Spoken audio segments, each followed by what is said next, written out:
Story 1. It looks like my daughter might be a murderer. My daughter's boyfriend was found dead, buried in the woods near Boulder Park, last Friday. Someone found his body after their bloodhound dug him up during a walk. Stabbed 14 times, covered head to toe in bruises and wounds. Based on forensic evidence, they believe the murder to have taken place early Friday morning. The last text they found on his phone that day was to her, at approximately 2 a.m. But gotta meet my hookup at the park first. My daughter's boyfriend was despicable, a pothead without any career aspects. A sleazebag. He's cheated on her twice that I know of, probably more. When I saw her last, I overheard her talking on the phone with her best friend. She suspected he was cheating yet again. To be honest, I'm not mad that he's dead. Ever since she started dating him, she's withdrawn from us. She quit her high-paying job to spend more time with him. She's been asking us for money. She is better off without him. Except that now the police think she did it. She does not have an alibi for that night. No way to prove where she was. My daughter has a temper. Everyone knows it. I have to admit, from an outsider's perspective, it looks bad for her. She was just brought into the station for questioning a couple of hours ago. If I didn't know any better, I would be worried for her. But I am certain she didn't go to the park that night. What she doesn't know is that my husband and I are always watching over her. I put a tracker in her car when she was 16. We monitor her phone. We read her texts. We know where she is and what she's doing at all times. She wasn't at that park. I am 100% sure that my daughter did not kill her boyfriend. But I can't tell the police this, because I know who did. My husband doesn't know I put a tracker in his car, too. He doesn't know that I woke up that night while he was gone. He doesn't know that I can see his location at Boulder Park, at 2:18 on Friday morning. Story 2. Some creature is using my wife's skin. I've never been happier. I came home one night at 7 p.m. I had a longer shift than normal due to multiple people calling out and our project deadline coming sooner than expected. I had been doing that for the past 2 weeks. It had been stressing me. I was more irritable, and the smallest things set me off. It wasn't enjoyable, and I couldn't wait to get a break once this project is done. Take 3 PTO days, kick back, and relax by watching movies. I'd been coming home and eating takeout every day. I walked into the house that night like normal and smelled cooking. It was the best thing to hit my nose all week. As soon as I turn into the kitchen, I see my wife. "Hello honey, how was work today? Let me take your jacket and get you a plate," she would say with the brightest smile. I don't know if I was too tired to question it, but that was all it took to calm me down after my stressful day back then. I would kiss her, let her take my jacket, and enjoy a home-cooked dinner for the first time in a long time. Later that evening, I would talk about my day and the project, and soon relax by watching TV with her. I would get in the shower to relax around 10. It was a good night, but it was off to another stressful day at work the next day. That's what I thought anyway.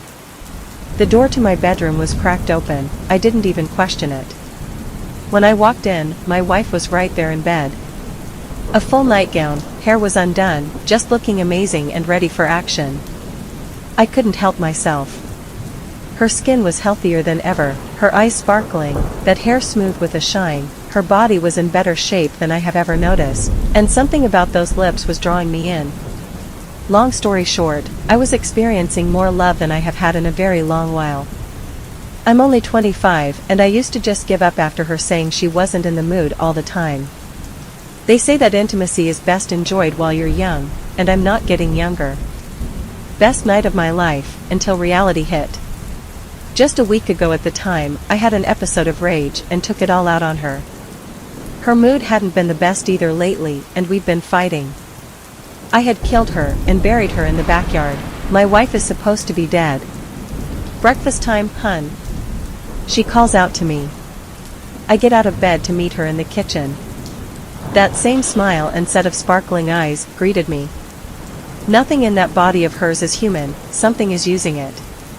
But, you know what? I've never been happier. It's been 2 years, we have a kid on the way. Story 3. My husband used to regularly abuse me. Not anymore. I was desperate when I turned to Erin. My sister, she passed away. She got run over by a semi-truck. They told me that her legs looked like flattened straw wrappers. That left my parents alone with me to take care of. I was never really their favorite. Apparently I'm not right in the head.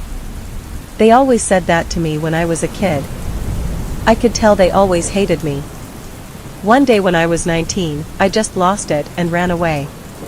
Good riddance. I wound up needing someone to take care of me. Enter Erin. He told me he would take me in, one condition: I had to marry him. He told me that he had a girlfriend that coincidentally happened to look like me, but she died before they tied the knot. Looking back, I'm pretty sure he killed her. I was naive at the time, so I married him. We celebrated this new life by breaking my virginity the night after our unofficial wedding. It wasn't until later that I realized how fucked I was. He started roughing me up, that's what he called it. Every single day of my new life I gained another injury. I thought about going back to my parents, but I knew they would shun me. I was always a pathetic idiot to them, even now. One day, my new life changed forever. These days, I don't get hurt by him anymore. Sure, when I get home, he yells at me. Calls me a stupid whore. I smile and laugh at his silly remarks. My psychosis causes me more mental pain than he does. Sometimes he slaps me across the face, but it's way better than what he used to do to me. It doesn't even hurt anymore. Exasperated, he storms off and up the stairs to his room. He's loud, he really is. I can hear his screams across the room. These days, I sometimes feel pity for him. But that's a rare occasion. I'm stupid anyway, why should I even care? After my husband is done with his outbursts, I sometimes sneak a peek at his broken body in his room. The bruises and red marks on my baby boy are ugly, but he was never even a person to me. I know they hide my antipathy behind labels like postpartum psychosis, but Erin and I know the truth. It's far better that he takes his anger out on our son than me. Story 4. Trapped in a room for 16 days. The ship had taken fire from Japanese forces, causing it to start capsizing. The ship turned upright and partially sank. At the bottom was room A111. The room had 3 sailors in it, working a standard task, and were trapped in it by the time the order came to lock the hatch. Day 1. John, Richard, and Damon were now all alone at the bottom of a sunken ship. Help! Somebody help us! We're down here, John yelled and banged on the metal interior of the room. Richard and Damon joined in and began pleading with John. Later they began examining the room. They found rations in the closets and some flashlights. They split some rations and consumed them. Day 4. The power had gone out of the ship. It was pitch black. They used flashlights and would take turns banging on the inside of the ship for help. Day 7. The rations were running low. The men were forced to relieve themselves in a sewage manhole that was starting to fill and stink up the room. Richard was sitting in the corner of the room, shaking. When suddenly, John started hearing a voice. "This is the rescue team. If you can hear us, please bang on the walls so we can come to you." John began manically banging the metal and screaming for help. The other 2 sailors didn't seem to join in. Richard was still sitting and shaking, and Damon was trying to sleep. Day 11. The batteries in the flashlights died. The sewage manhole was full. The smell in the room was more foul than ever. John started hearing voices. This was Damon's fault. He put you here. He locked you inside. He wants you to die. John grabbed the flashlights and started viciously attacking Damon with it. He kept beating his head until the brain started showing. Richard was still in the corner, shaking. Day 16.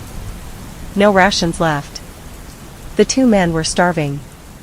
Richard called John in the pitch black and grabbed his hand. Come with me, Damon got us sweets. He guided John somewhere in the dark and sat him down. Here, eat this.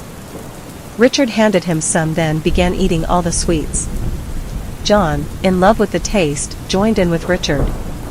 As he was playing around with the sweets, he felt something strange. For him it felt like a hat, but it was sewn shut. He ripped it open and wore it. It had a fleshy texture and was filled with water. Day 277. Engineers brought the ship back to operating conditions. The hatch was opened. 3 bodies were discovered. Damon's body was cut open, his meat had been pulled out and consumed by the other sailors. Richard was on the ground with intestines in his mouth. John had his head stuffed inside Damon's stomach. It was determined that Richard died from carbon monoxide poisoning and John drowned in the fluids of Richard's body. Story 5. A child in our small town disappeared decades ago. She was luckier than most who lived there. It happened on Halloween in 1994. Kids were out trick-or-treating and parents were at home watching horror movies, and by all accounts, it was a typical Halloween evening. That was until the night grew late and the children in their adorable costumes made their way home with buckets full of candy. All were accounted for, except little Janie. The whispers of a disappearance only began the next morning, when word from the parents about the situation filtered down into the playground conversations of the children. I hear Janie was taken last night. I hear the boogeyman got her. I hear she's never coming back. As the days went on, concern began to turn to fear. All of a sudden, the parks and streets were devoid of laughter and parents nervously shuttled their children back and forth between home and school.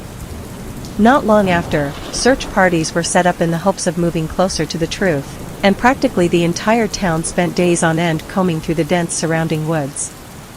Nothing was ever found. Not her bright pink backpack, not a loose hairband, nothing. By this point, the townsfolk gradually accepted the devastating truth of the situation at hand. The mean-spirited whispers of the children in the playgrounds were true. Little Janie was never coming back. The events of that night and the weeks following it have been retold to the best of my knowledge. I use that phrasing because I was not there myself for the majority of what took place. My name is Janie, and 2 weeks ago, I received a letter in the mail. It was from my parents. The truth of what happened that night isn't what you might have thought. The town harbored a vicious, sinister secret. My parents first told me about it a few weeks before Halloween 1994. Every 50 years, a cohort of children of the same age were chosen. Put on a terrible list. When the last child on the list reached the age of 18, they would all be offered as a sacrifice in a ritual in the depths of the woods. Upwards of 50 freshly adult men and women were brutally torn apart and buried on the edges of the town. Forever forgotten about. My parents told me because I was on that list, destined to forever be concealed in an unmarked grave in those woods, surrounded by those who suffered the same terrible fate. They told me to disappear, to run as far away as I humanly could and to never return. They told me I had to forget about the town. To never tell anybody where I had come from. I couldn't risk being taken back. So I ran. If anybody is from a small town where a little girl named Janie vanished 30 years ago, please know that your existence is held up by an evil secret.